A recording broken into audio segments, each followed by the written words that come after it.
Hello guys, how you all doing? Welcome back to Gospel News, where we bring on our update. Today is the 2nd day of May 2023.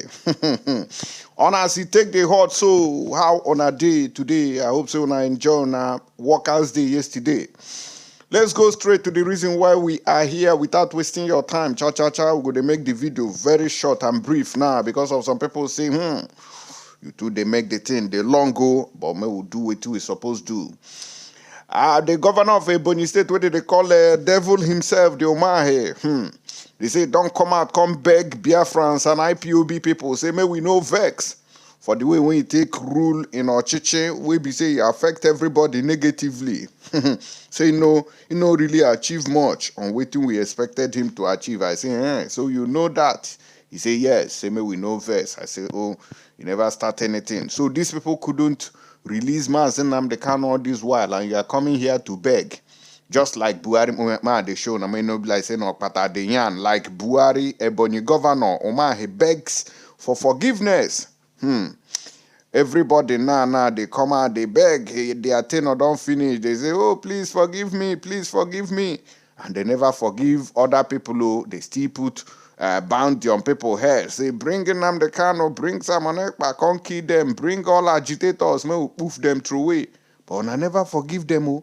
If to say when I don't forgive people, Mazinam the cano for don't day for him, papa and mama house. Go there, they eat Ofokazi at least. We go know say na wetin we don't achieve. But now, they still leave the man in detention and they are going up and down, begging for forgiveness. Dave Umahi, if I see you for my street, you go collect water for my hand. With this fake begging way, they beg, they disturb the general public. And away from there, they say our brother, where did they call P2B? Say the man don't come out, converse, say, this thing went Tinubu thief for in hand. Say he will go any length, go collect them for in hand. Say the man knows sabi wetin they do for the Ochichi say na loot, abi na rig. Na in they take rig, the winning win get, come off for in hand. Say you still get hope, saying go reclaim a mandate. I say, when there is no justice for Mazen the Kano, sorry you. It go hard for you to reclaim mandate in a Nigeria of today. And now when we say Tinubu never even enter Ochichi, things be like this. What if he can't enter Ochichi? He will influence everybody properly, more than the way it is now. Though now the fake Buhari na in the help him, they influence the thing. When he enter Ochichi properly, he go influence him. We'll go into details and find out. And I have an old video where this Katrono Luango, they talk, say, oh, this election no balance, but maybe they manage them like that. I say, oh, everything about Nigeria, and I saw these ones they come and they will jump like Ochicha. They tell us maybe they manage failure anyhow when they see. In fact, we will go see what in Dave, the Umahi, do. Like Buhari, Ebonyi governor Umahi begs for forgiveness. I say, okay, less than 29 days to the end of his administration, the Ebonyi State Governor Dave Umahi has pleaded with the people of the state to pardon him for the shortcomings of his government. I say, oh, Ananugo. The governor who stated this on Monday while addressing workers in the state to mark the 2023 Workers' Day, admitted that he must have stepped on people's toes while discharging his duty for the past 8 years. The governor also begged the people of the state to support the incoming administration of the governor-elect Francis Ogbonna Nwifuru, saying the former speaker would continue from where he stopped. Okay, he will continue to step on toes where you stopped stepping. Now, this same man who they look here and I still talk say Ebonyi State will never be part of Biafra. Today in tenor, it don't they finish. It don't come out, come they beg us, say, me we no verse. All the Biafrans say, me we no verse. Say, na Misian, we take the favor in Fulani, Papa, we dey for Sorok. Now I take the talk. He said in less than 4 weeks now, we shall have a new government in place.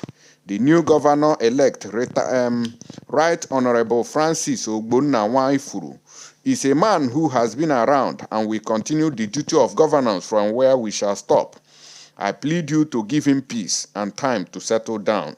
Let me formally thank our dear workers for their partnership, love, prayers, and cooperation, this being 8 years of my service in Ebonyi State. There is no doubt I stepped on toes and offended some. It was never intentional. It was the best I know, and for the good of our people, please forgive. As I bow out, I have forgiven all those who thought they offended me. May God bless our state, our workers, and our people. This is coming a week after President Okpon Konyano Gorena Sorok Muhammad Buhari, who has Buhari the Nigerian country into a gutter and canal, appealed to Nigerians to pardon him for his inability to meet their expectations. And waiting the talk, I don't know whether the president been the beg, waiting they call him Fulani people for being unable to to Islamize the country. I been they beg other people. Person where they beg who, you still leave person where you go kidnap for Kenya inside prison. That one na begging. So these people can lie. These people are liars. We don't believe in all this begging. What a shame. Before we go for where our brother where they call P2B Day, may we play on this video from Okatrono Luang. This video don't take with me for my gallery, but I don't know waiting keep them there. But my share them today with Ona. This one. It's an interesting times. Of course, I started just before the 2019 election and I finished after 2023. So I've seen some progress, a few setbacks, but overall what I would say, and this is one of my key sort of highlights from my time in Nigeria, Nigeria is the biggest, most important democracy in Africa, and for all its flaws and challenges, you are on that journey, and you should never take that for granted because you're in a region where democracy is backsliding, and indeed globally.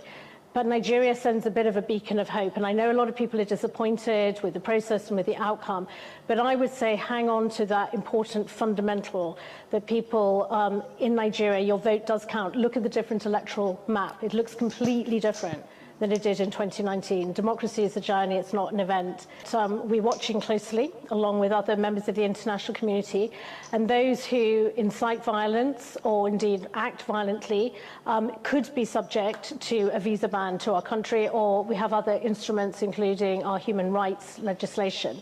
So I can confirm we're gathering information at the moment. We obviously don't speak about individuals, and we will consider whether we want to exercise those visa bans. So that is one of the tools. That's, if you like, a negative tool. But the whole point of that is deterrence, to ensure that people reflect before they act in that way, because elections going well are so important for Nigeria. What didn't work well, and was a big disappointment to all of us, and most importantly to Nigerians, was what INEC had raised expectations, that as the results were being tabled at the local polling unit, they would be automatically visible to all of us, actually, to be able to track the results in real time, so transparently. Clearly the system failed, and there's no question. That was a massive disappointment. It also meant that it created space for people to be concerned that somebody's interfering with the system, somebody's hacked into the system. And I think one of the problems was that INEC didn't communicate quickly enough what the challenges were. And we spoke to the INEC chair about this, and he accepted that point, that they should have been able to communicate soon. But it was a failure, and I think it's been a big setback to INEC's credibility, frankly, and therefore people's confidence. Other sort of challenges and interesting times, of course, I started just before the 2019. All right, when I don't hear this woman, we be say they run from pillar to post for Nigeria. By 9, suppose don't shut up on anything we concern Nigeria, but she still they talk, even though they say they won't remove them. She no one come out for there, she still want they continue to ruin this country where they call Nigeria. But at the time, I come make P2B say, they don't rig the election against him, or say Tinubu don't rig him, enter one chance. He said, I will go the way to reclaim my mandate from Tinubu, P2B says. A few weeks to swearing in of President-elect Bola Tinubu, the presidential candidate of the Labour Party, at the just concluded polls, P2B has assured his supporters that he would go all the way to reclaim the mandate from Mr. Tinubu of All Progressive Congress, APC. Earlier today, I interacted with the Anambra State Labour Party stakeholders in Awka. The meeting was quite animated and constructive. Part of our discussions countered on the way forward for the party. I reassured them of my readiness to go all the way, explore every available legal option to ensure that we get our mandate back. I appreciated all their support so far. As I assured them of mine, Mr. Obi said. The Labour Party presidential candidate made this statement in a tweet shortly after meeting with Labour Party members in his home state, Anambra, on Sunday. Mr. Obi's statement comes as preparation for Mr. Tinubu's swearing-in scheduled for May 29 is in top gear. On March 1st, Independent National Electoral Commission, INEC, declared Mr. Tinubu winner of the February 25th presidential election at midnight when people they sleep. But Mr. Obi has rejected Mr. Tinubu's victory and has refused to congratulate the rigger, according to what they have said, that he rigged the election. No be me talk am. Everybody said they talk am and they don't see them by themselves. In a petition filed before the Presidential Election Petition Tribunal, PEPC, in March, Mr. Obi cited the drug trafficking case involvement of Mr. Tinubu as well as the qualification of president-elect. Now, so they take on tell us, so say no go allow me Tinubu go do this thing when he say they want install him on May 29th. So Mona, let me know what you they think about this matter and this shameless begging of devil, the Umahi of Ebonyi State now. And then I want to end this matter, made it short for us so that everybody go feel they catch up with our information as he take the hot. Stay tuned and remain blessed. God bless you.